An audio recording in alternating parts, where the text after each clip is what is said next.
Yo, this is Lord RJ with another video. This right here is my first edition of my new series called Repackage, Push, or Fire.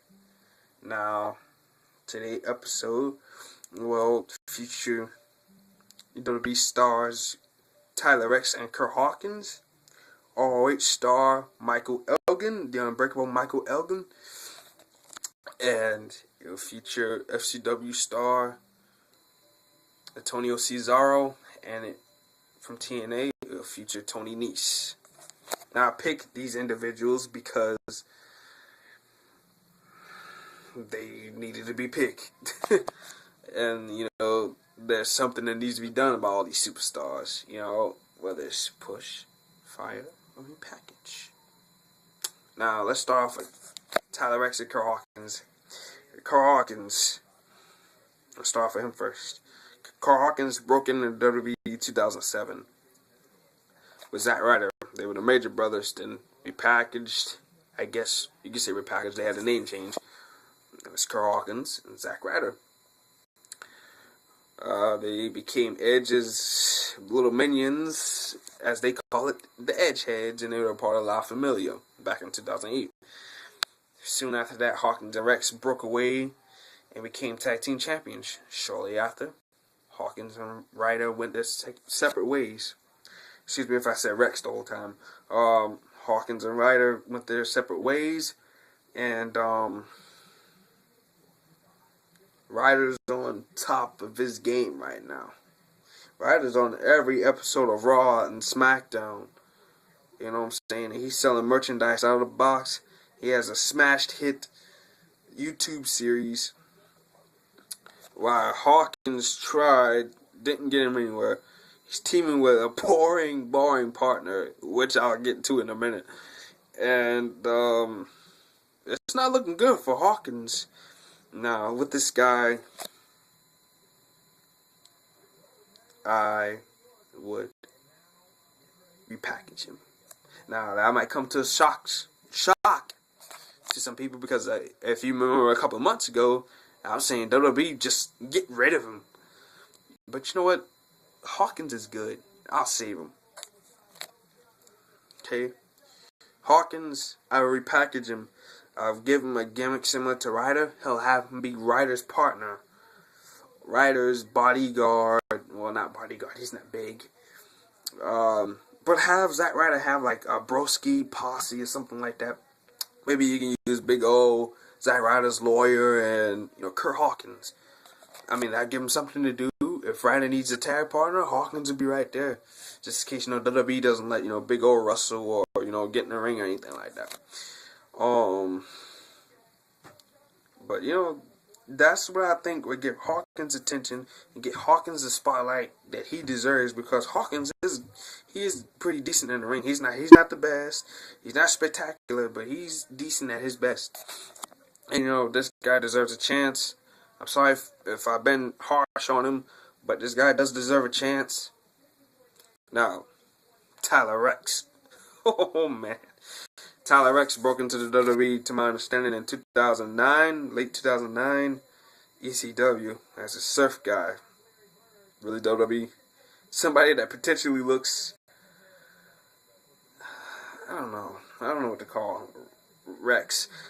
Somebody who's, I guess, a little too big to be portraying a surfboard guy. And then they try to series him up a little bit by repackaging him a little bit.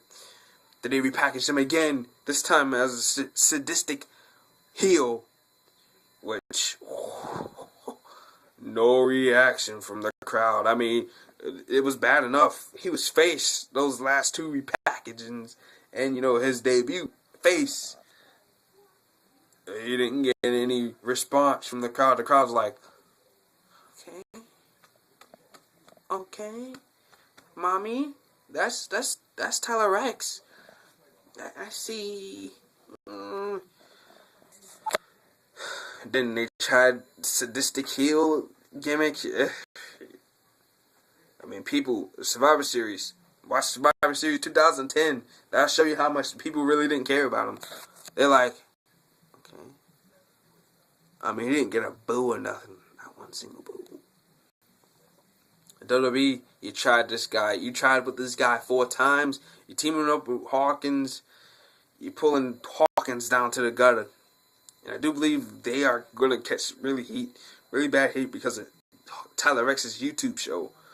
Somehow WWE officials don't like it, and now they're in the doghouse. Reks, sorry, buddy. Fired. I will fire Tyler Reks.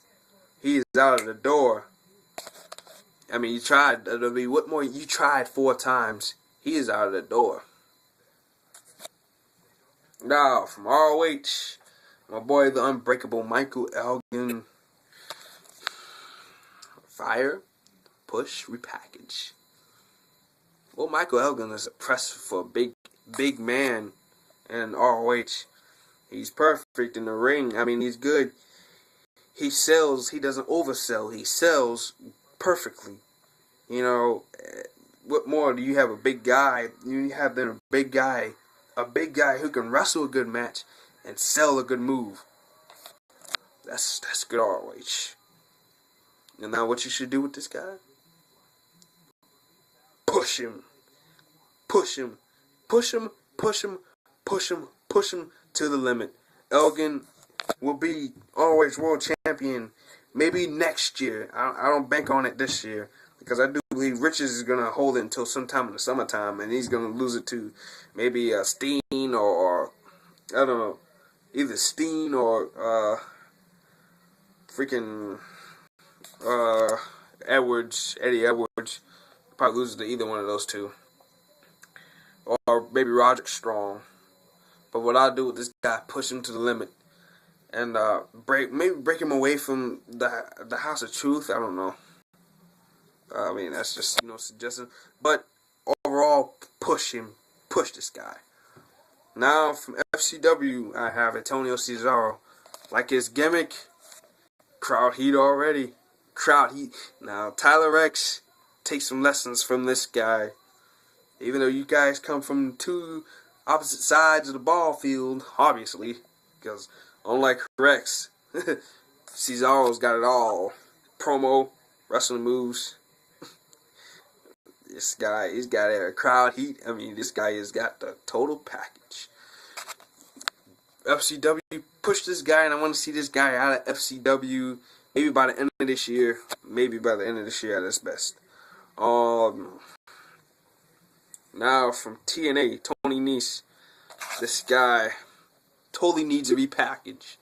I don't think he's been even packaged yet because TNA hasn't used this guy for like maybe 3 guys. And like I said before, this guy is good in the ring. I mean, he's agile for a muscled up dude, bro.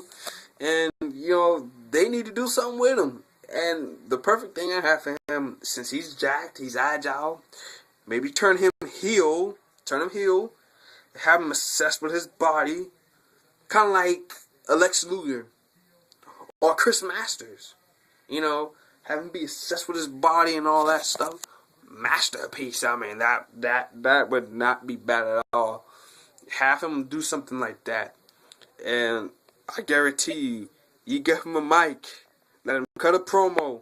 This guy would probably give you a good heel promo. This guy looks like a heel. I can't take him as a face. This guy Neese has to be heel. When they first came, I was like, I was pretty much predicting like which guys would be heel. Ion, Neese, Sorensen.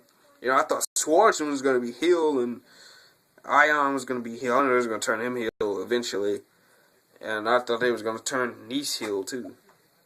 Thought they was gonna turn all 3 of them heel maybe, but they didn't. Well, they turned Ion heel, but Neese and Sorensen not so much. But TNA repackaged this guy as a heel. Let him wrestle. They're just repackaging. I guarantee you this will be successful. This will be successful, TNA. This will be successful. Repackage this guy. Repackage him, which will lead to a push. Excuse me. Well, guys, that's episode 1 of Repackage, Push, or Fire. I hope you guys like this. If you guys would like some suggestions of some superstars, you know, feel free to inbox me, comment on this video down below, like it, subscribe, dislike it, whatever you like. I don't care. Follow me on Twitter, Lil RJ, Lil RG2. And that's it. I'm out. Respect WrestleMania 28 predictions from me on Wednesday to give you guys a little heads up. And like I said, this is larger with another video, and I am out, baby. I hope you enjoy it. Peace.